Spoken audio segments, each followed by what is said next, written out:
Beelining is a low-cost, practical way to spend time with honeybees. It can be a fun way to spend a Saturday and a great way to share with others what you've learned in class. Beelining is also called bee hunting or honey hunting and has a long history. We will look at the tools needed to beeline, and in contrast to full-time beekeeping, it won't cost $1,000 to get started. And lastly, we will look at how beelining is used in research. Humans have been hunting honey for millennia. One researcher called honey the energy bar of early human development, a calorie-dense, sweet, high-sugar food that likely played a critical role in early human neural development. Traditional bee hunting boxes are fussy-looking things with multiple chambers and viewing windows, and it requires agility to get the bees to correctly traverse the divisions within the box. I see no reason to use such a complicated contraption. I've seen versions of bee boxes using an old Altoids tin or even a Fig Newton box. So don't make a bee box out of wood if you don't have a bunch of scrap wood lying around. And as long as it's light proof, the chamber itself doesn't matter. My initial setup began with an old Amazon cardboard box, an empty jar, and a plastic cap from a soda bottle. Now, I'm kind of nerdy, so I currently use this spring-loaded vacuum bug catcher that I've adapted to the task, but that's not necessary.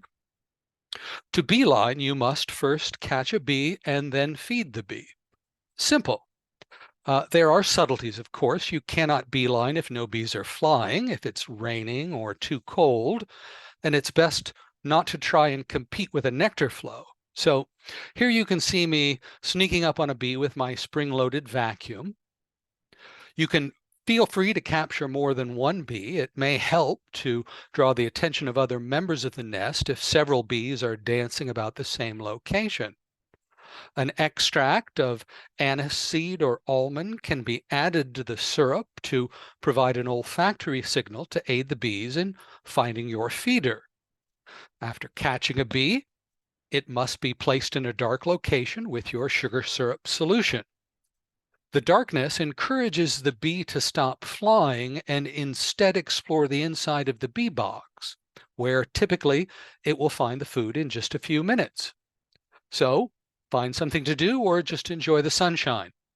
If you're hanging out with friends, this is a perfect time to talk about some of the interesting and strange things that you've learned about bees. Once the bees have been allowed to eat, open the box. A sure sign of success will be a series of slow, circular, orienting maneuvers performed by the bee.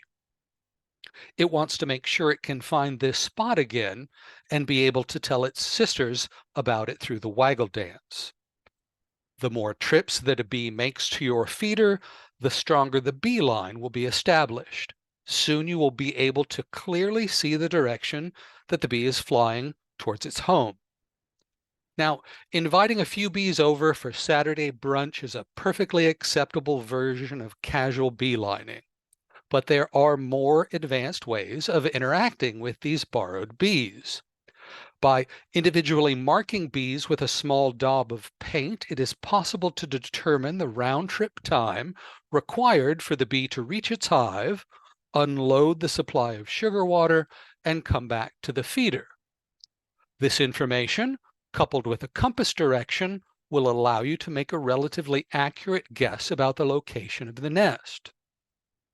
Moving down the bee line in a direction closer to the nest should result in shorter round-trip times, since the bees will not have as far to go. After successfully finding a bee's nest, if it's a feral hive, document its geolocation. And if it's a managed one, you may find that the beekeeper is happy to talk with you and even pose for a picture with their bees. My references. And lastly, if you do start beelining, I would love to see pictures.